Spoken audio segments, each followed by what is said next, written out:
Hi, I'm Heppenwana, and this is a submission video for the King's Dungeon World 1 Any Percent on the Playdate. This game is really cool. It's a little Microvania, and this console is really cool. You might not have seen this thing before. The Playdate, it's a clock, so we're going to use in-game time or real time. They are the same on this game because it is actually a clock, but also it is a little console with a crank. We're going to use that crank. So we are going to play the King's Dungeon. We're going to have some music start. We load up the game from the home screen, because if you play this game and reset, you will soft lock. It's kind of a weird programming issue, but this game also has a real cool feature. It has a timer, and you can keep track of your times. It is a speed run ready game on the Playdate.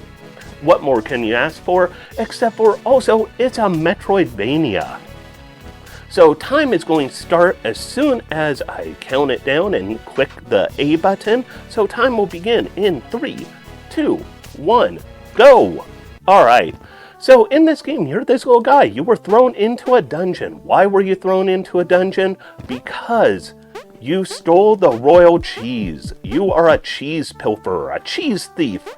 How dare you?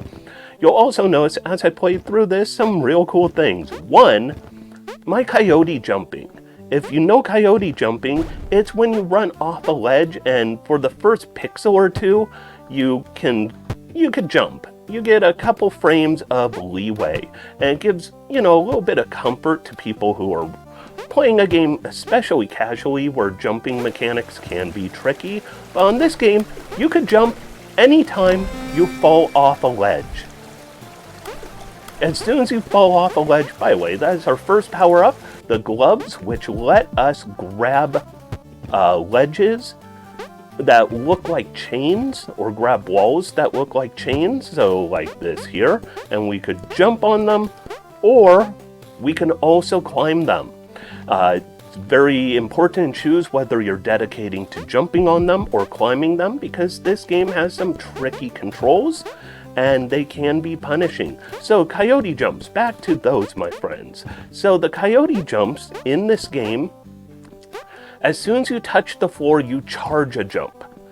And from that point on, until you hit the ground again, you have that jump. That jump is ready, go. Let's go through there as quick as possible. We are not going to rush this cycle. You can try and rush it. If you do, it is very tight. I have never made it safely, never felt confident about it, so we're not going to rush that. So here we get our next power, it's the key. Now we use that crank. Remember, this is the system with a crank, and we will use it to open doorways. So we've got another one right here, so we're going to crank that open. And then we are going to go up here. Always make sure you go up here. If you fall down, you lose a ton of time trying to get back up here. Speaking of time and saving, you might have noticed anytime you die in this game, your checkpoint is going to be the screen you entered. By the way, double jump. Who doesn't love the double jump? That is one of those power-ups in a game that you always enjoy. Go here real quick to reset our checkpoint and the cycle there, so that if we do die here, we'll be okay. We're grabbing that cheese not because we want to, but because falling the other direction is very tricky and can lead to a lot of deaths. We don't want extra deaths, so here's that coyote jump. See how I jumped entirely off the ledge, or off... Oh boy, slightly lost my cycle there, but you'll notice we jumped in some very unique ways, because we jump, as long as we touch the ground, we have recharged our jump. As you saw right there, I just jumped off of nothing. Now we have the dash. The dash is everyone's favorite because this is a speed run and we want to go fast. And dashing is definitely fast. Check out that fast movement. That feels really good, might I add. So here is a very tricky room. We are going to luckily grab that ladder. Grabbing a ladder from a dash is very hard in this game, and the movement is super precise. Let's jump over him. Okay, we will wait for this cycle. Dash, crank, and we're getting our last power up right here. You'll notice Coyote jumping again is really weird. Now, Super Saiyan move. We charge up like a Super Saiyan and we blow that open. You might be thinking, hey, I thought I saw some areas that looked like we could have blown them open earlier. Yes, if we go back here, remember this spot? Yep, we will blast that open, grab that cheese. We don't need the cheese, but we're going to grab it anyways. Go right here, blow this open, jump up, wait for this cycle. We need open this little safety spot. And there we go. We will wait for this, go past, and then dash. Plenty of dashing.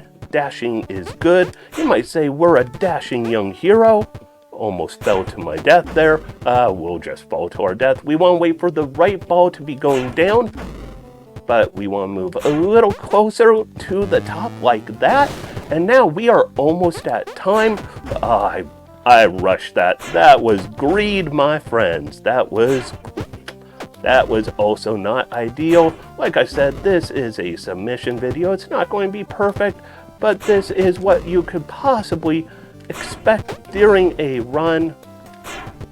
There we go.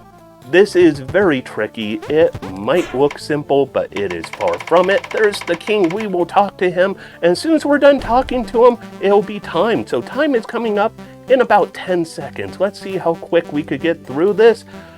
All right, and it is almost 3, 2, 1, time. There we go. Yes, that was the game. That was a new best, so hey, new world record, I think. There is no SRC board for this at this point. That's how obscure it is. But I love this game. I'm hoping there is going to be a good speedrun community around it. It's a great indie game. It's a great niche game or obscure game. It is also a great powerhouse to show off this cool little device. The Playdate, it's a lot of fun for being this little black and white, cute little thing that just has an A, a B, and a crank. So this was The King's Dungeon World 1 Any%. Thanks for having me. I hope you consider this for your speedrun event because it is a cool little thing. Also, catch that music. I think everyone can enjoy that music during a speedrun event, be it for charity or for a showcase. Thank you for having me. Thank you for letting me entertain you. And thank you for considering this run.